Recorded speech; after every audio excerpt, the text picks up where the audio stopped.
Hi, and welcome to Bible Study with Friends. I'm here with my friend Philip Thomas, and Philip and I are going to continue in our interesting discussion about the Christian's heavenly crowns. And it's informational. I wouldn't call this heavy doctrine, but it is good information for some of us to maybe meditate on.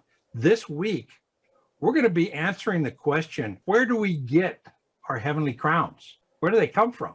And we're going to be talking about that in the context of the book of life and the books, and answering the question, where do we get our heavenly crowns? Now, last week we defined the heavenly crowns. And so if you're coming into this one, go back and watch that video. Philip and I are going to continue this study. Now, look, this is a real Bible study. This is what would be called a topical Bible study, not a verse-by-verse Bible study through some book. This is where we're studying the topics in our series, The Christian's Heavenly Crowns. But this week, we're going to specifically look at, where do our heavenly crowns come from? And we're going to talk about that when we come right back.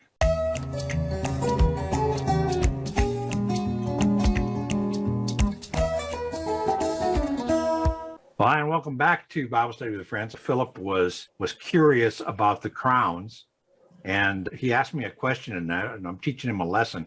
Never ask me a question if you don't want to do a series on YouTube. But anyway, good to have you, Philip. Thank you. We had an interesting discussion last week, but this week is answering the next question of, besides what are the crowns, we're going to answer where they came from, and we're going to do a Bible study of looking at various verses and summing up what we can discover from God's Word. Listen, you guys on YouTube, I hope you are enjoying this series. If you are, subscribe and hit the like button. I'd welcome your comments, and I'll answer every comment. If you want to know more about our ministry at Bible Study with Friends, you can go to our website in the description below. It's also right there, our website, and it'll tell you what we do, why we do it, and how you can become involved.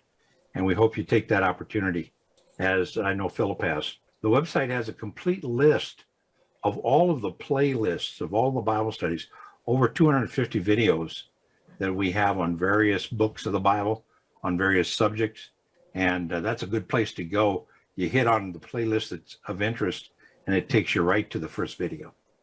So anyway, let's get into this. You ready, Philip? Yeah, I am. I'm excited. All right. So, how do we get crowns? Now, let's talk about the first thing in our discussion would be something that most Christians are familiar with, and that's the book of life. Have you ever heard that term? I have, yeah. If you're a Christian, your name is written in the book of life, right? And the being in the book of life is eternal security that your name is written in the book of life. No one will erase you from the book of life. Once you're a Christian, you're in the book of life. So that's the book of salvation that most of us are familiar with. Now, this is a list right underneath here. We're going to show a list. These are verses about the book of life. You can stop the video here if you want to write them all down, but Exodus 32:32, Daniel chapter 12, verse 4 through 7, Philippians. In fact, since you're Philip, you can turn to Philippians chapter 4, verse 3. Read that verse. Okay. Indeed, true companion, I ask you also to help these women who have shared my struggle in the cause of the gospel, together with Clement, also, and the rest of my fellow workers whose names are in the book of life. Okay, so these are Christians, and he says, my fellow workers whose names are written in the book of life. And most Christians have heard messages about the book of life. In Revelation, the angels say, who is worthy to open the book of life to see who's listed? And of course, Jesus is the only one who's worthy. And he opens the book of life, and there are the names of the believers. There is another group of books that are not quite as familiar. And that's where I wrote over here, the other books. But One of the things about God's judgment, God is going to judge non-Christians. He's going to judge the world, right? Mm-hmm. And it's called the Day of Judgment. He's going to judge. I've got a video in the Doctrines of the Faith on the end times, specifically about the Day of Judgment. And he's going to judge all people who are not believers. And that judgment is the great white throne judgment, where the people who are not believers are thrown into the lake of fire along with Satan and his demons, and Satan and fallen angels. Okay, we got that? Yep. Now, how God says, I'm going to judge you righteously. Remember when Jesus was saying in his judgment, he said, depart from me, I never knew you. Mm-hmm. And they said, wait a minute, we did this in your name, we did that in your name, we did this in your name. And he says, yeah, but I never knew you. So you did works, but they aren't good enough. And because you're not written in the book of life, which you have to accept Christ by faith as a free gift. You can't earn it. So the books is a way for God to show that he is a just, righteous judge. Mm. And so somebody who says, wait a minute, I was a pretty good guy, they'll say, okay, we're going to open the books and we're going to look in the books to see, okay, this is what you need to be. Remember the verse that says, be holy as God is holy? Yeah. And you think about that and you go, yikes, who can be holy as God is holy? The answer is nobody. Right. You have to have grace. But if you're going by works, God will open up the books and he'll say, okay, over here is the standard of perfect holiness. And over here are all the works that you've done in your whole life. Every thought you've had, every action you've done, every reason for doing it, every motivation for doing it. Everything in your life is written in the books, not the book of life. But they are recorded in the books. And you'll go, no matter how good you tried to be, the books will show that you fall way, way, way short of the perfection of be holy as God is holy. You follow what I'm saying? I do, yeah. So God is going to say, oh, you're good. So you deserve to get into heaven. Let's take a look at the books. Let's take a look at every thought you've ever had, every lie, every little thing you ever stole. Anytime you were angry at somebody, all of these are sins. That's not holy as God is holy. So it was like a good try, but you fell way short, and you did not accept the grace of my son, wow, which is a free gift. You can't earn it. So non-Christians are going to be judged on these books, and it'll be a way of God showing that I'm a just God and I have every right to justly allow you to go to hell. Now, any comments about that? Man, it just reminds me of a video that I saw on YouTube where the guy asked passerbyers if they're good people, and most of the people he interviews say that they're good people. And it reminds me of that. We used to go witnessing, and one of the questions we'd ask people is, if you died tonight, would you go to heaven or hell? And they'd say, I hope I would go to heaven. And you say, well, why do you say that? And they go, I'm not too bad. I remember I witnessed to my dad, and he said, I was born in America and I haven't killed anybody. And I said, that doesn't make you a Christian, Dad. And it certainly doesn't get you into heaven. If you've ever told a lie, Jesus said, if you're guilty of one little piece of the law, you're guilty of the whole thing.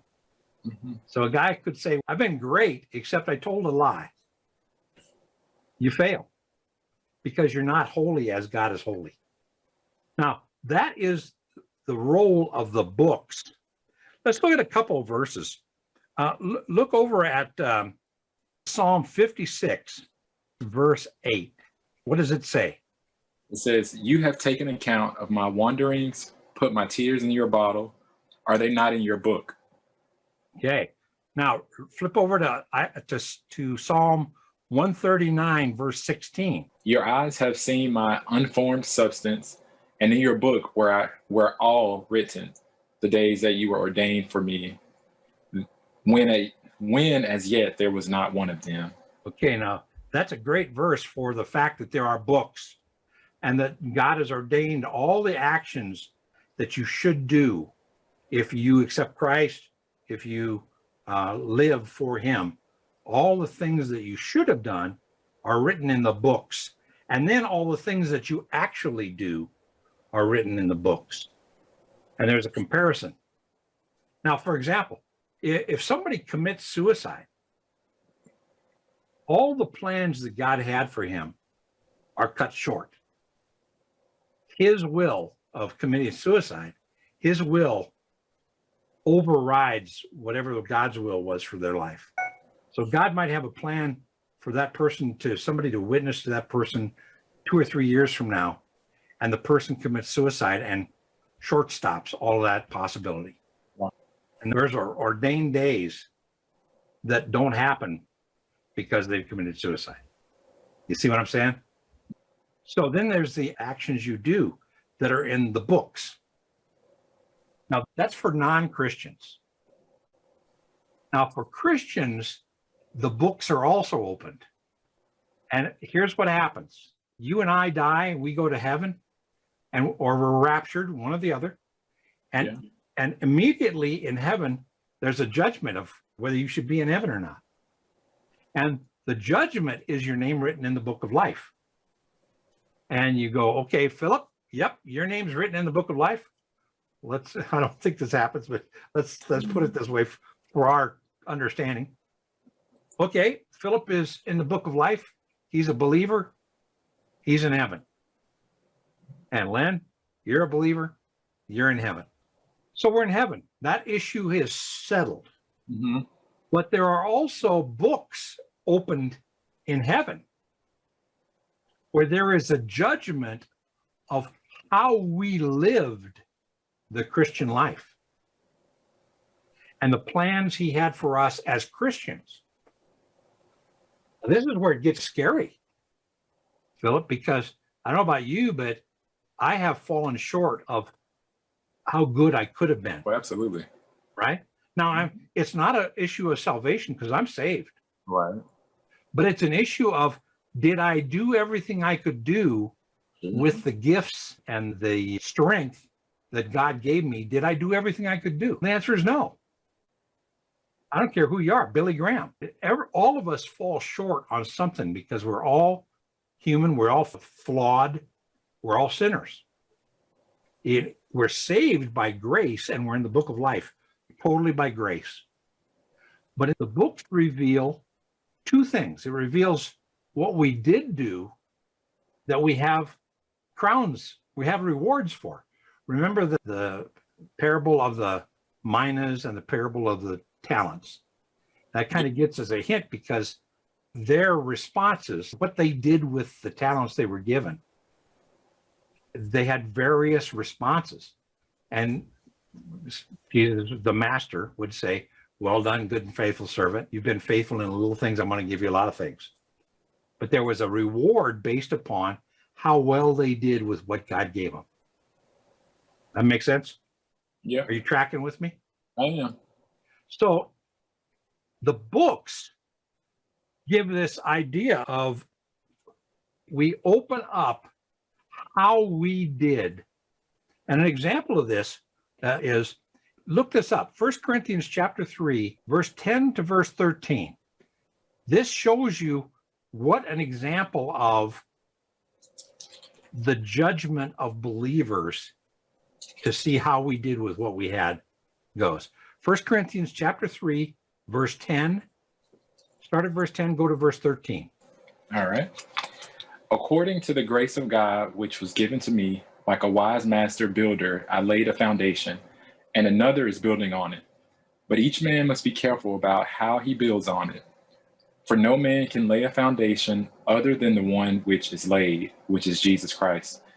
Now, if any man builds on the foundation with gold, silver, precious stones, wood, hay, straw, each man's work will become evident, for the day will show it, because it is to be revealed with fire, and the fire itself will test the quality of each man's work. Okay, now he says they have the foundation of Christ. It's how they built on the foundation. The foundation of Christ is you're a believer. You're in the name. You're in the book of life. Mm-hmm. But how are you building on that foundation? Are you building with good stuff, what he calls the gold, silver, precious stones? Or are you building on your life with junk? Okay, as a Christian. And there are people who accept Christ and have a genuine conversion, but they never really do anything with what God has given them, the spiritual gifts of the Holy Spirit that God gives everybody. And so on the day, see that in those verses, there's that term, on the day. This is called the day of judgment for believers. This is not judgment to go to hell. This is judgment of, you're in the book of life. Now, how did you do with the gifts I gave you? Yeah. And that's where we're gonna be tested by fire. We're gonna be look into Jesus' eyes, and we're gonna know what we could have done and what we actually did. Wow. Looking into the eyes of Christ. Now, some of what we actually did, we're going to get crowns. We're going to be awarded crowns. Remember, the crowns are awards of achievement. They're basically awards for good works. Good works don't save us, but good works we're responsible to do good works after we're saved. And the books will reveal to us the good works we did and the crowns we got, and the good works we could have done. There's a really interesting verse. Read Revelation chapter 7, verse 17. For the Lamb in the center of the throne will be their shepherd, and will guide them to the springs of the water of life, and God will wipe away every tear from their eyes. Okay, now wait a minute. That creates an interesting question. This is in heaven. This is in the throne room. Jesus is there, and he is going to be our shepherd for eternity. And it says that part of what he does from the throne is he wipes away every tear. So let me ask you a question. We're in heaven, right? Why would there be tears in heaven? This is after the judgment, where we're going to realize what we could have done and how short we fell in what we actually did. And we might have crowns. Let's say you got 10,000 crowns, but we'll realize that we could have had 1,000,000 crowns. Wow. And we're going to look into Jesus' eyes, and we're going to see love, and we're going to see grace. And we're going to realize that the only reason we're there and the only reason we have anything is because of what he's done for us in grace, not because of what we deserve, because we fell way short. You see how that works even for believers? Yeah. The books, and the books are for non-believers and believers. And everybody falls short of what they could have done. Non-believers fall way short. Believers fall short, but we're covered by grace in the book of life. That's awesome. Hope you guys enjoyed this. Hope it was a blessing. If it was, subscribe, hit the like button, comment. And next week, Philip and I are going to talk about why we want to get crowns. Do I want to get crowns so that I can say, nah, Philip, I've got more crowns than you? Is that what it really is about? We'll see that next week. And in the meantime, God bless you.